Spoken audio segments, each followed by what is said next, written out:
Shabbat Shalom. This week's Torah portion, Beha'alotecha, has many stories. One of the more interesting stories that we read is the story of the quail. What is the story of the quail?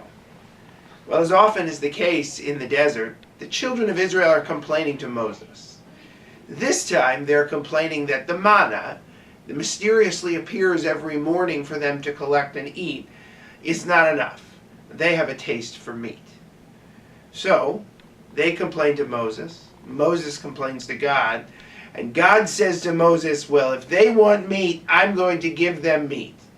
And he gives them so much quail, so much meat, that by the end of it, they can't stand the taste of it. It's coming out of their teeth, and ultimately that group of people that needed the meat so badly is wiped out, and they never make it to the land of Israel. Why is it an interesting story? Well, it's interesting for any number of reasons. I am, as you know, a meat eater. And I don't think that's the most interesting piece of the story, the issue of whether or not Jewish people were meant to eat meat. That's another conversation for another time that I'm not entirely certain I want to have. To me, the most interesting parts are, one, it seems like God is almost setting up the Jewish people. Two, they, predictably falling into it, are then punished by not coming into the land. So what's going on?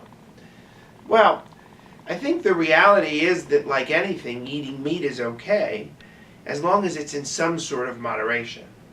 This people that needed this meat, they needed it so badly that they were completely blinded by this desire to have it, to the point where it was out, when it was out in front of them, they had no ability to stop, no self-control. The reality is that in order for this people to succeed, once they go into the land of Israel, they're going to need to be able to work together for the common good, and they're going to need to be a people that's not blinded by their own interests and their own perceived needs.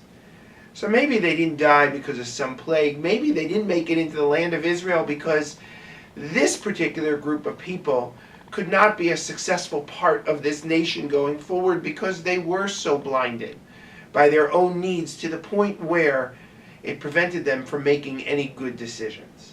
Shabbat Shalom.